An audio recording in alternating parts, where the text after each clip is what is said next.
Assalamualaikum warahmatullahi wabarakatuh teman-teman. Halo, perkenalkan nama aku Hilda Ramadhani. Aku dari Universitas Negeri Padang. Aku dari Prodi Sastra Indonesia, Fakultas Bahasa dan Seni dengan NIM 22017155. Di sini aku mau berbagi sedikit sama teman-teman tentang mata kuliah pengantar pengkajian kesusastraan. Nah, di sini kita bakal bahas tentang pengaruh kenyataan dalam karya sastra. Ada 4 poin. Poin pertama, hubungan kenyataan dengan karya sastra. Poin kedua, pendekatan mimesis dalam mengkaji karya sastra. Poin ketiga, teori sosiologi sastra. Dan poin keempat, kajian sosiologis dalam mengkaji karya sastra. A. Hubungan kenyataan dalam karya sastra. Walaupun Planto cenderung merendahkan nilai karya sastra yang hanya dipandangnya sebagai tiruan dari sebuah tiruan, namun dalam pandangan tersebut ada tersirat hubungan antara karya sastra dengan masyarakat atau kenyataan. Apa yang tergambar yaitu memiliki kemiripan dengan apa yang terjadi dalam masyarakat.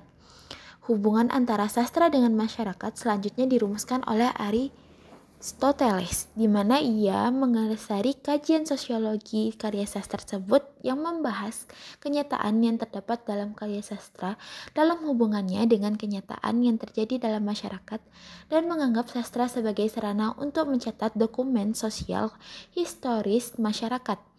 Dalam kajian sosiologi karya sastra yang awal hubungan antara karyanya dengan kenyataan sering dipahami dalam hubungan bersifat langsung, tanpa mengingat hakikat sastra sebagai karya estetik yang diciptakan pengarang dengan berbagai latar dan motivasi yang kesemuanya ikut berperan dalam membentuk realitas yang tergambar dalam karya sastra tersebut. Selanjutnya, tentang B, teori mimesis dan kreasi. Kata mimesis itu berasal dari bahasa Yunani yang berarti tiruan. Sedangkan menurut Damono 1979, teori mimesis ini dianggap sebagai pelopor teori sosial sastra. Dan sedang menurut Abras 1981, yaitu teori mimesis menganggap karya sastra sebagai tiruan alam atau kehidupan. Dan menurut pandangan Plato, segala yang ada di dunia ini sebenarnya hanya merupakan tiruan dari kenyataan tertinggi yang berada di dunia gagasan. Teori dan kajian terhadap sastra Indonesia 13 dalam dunia ada gagasan mengenai manusia. Semua manusia yang ada di dunia ini adalah manusia nyata, adalah tiruan dari manusia yang ada di dunia gagasan tersebut. Menurut Plato, ada beberapa tatanan tentang ada yang masing-masing mencoba melahirkan nilai-nilai yang mengatasi tatanannya. Yang nyata secara mutlak hanya yang baik dan derajat kenyataan semesta tergantung pada derajat kedekatannya terhadap ada yang abadi, yaitu menurut Ferdinius Viateus 1988-220. Dunia empirik tidak mewakili kenyataan yang sungguh-sungguh, hanya dapat mendekatinya lewat mimesis. Selanjutnya tentang C, teori sosiologi sastra.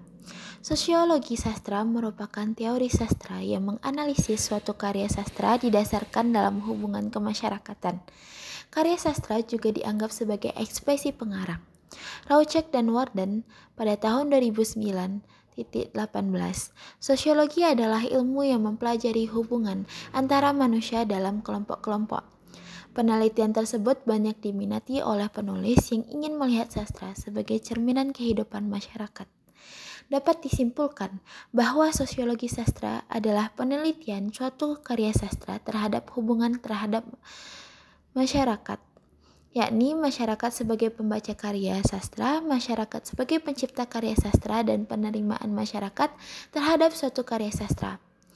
Sedangkan pendapat Suekanto dalam Santosa dan Wahyu Ningtyas 2011 menunjukkan bahwa sosiologi berfungsi untuk memahami perilaku manusia, karena peran kehidupan manusia berpengaruh oleh subsistem sosialnya.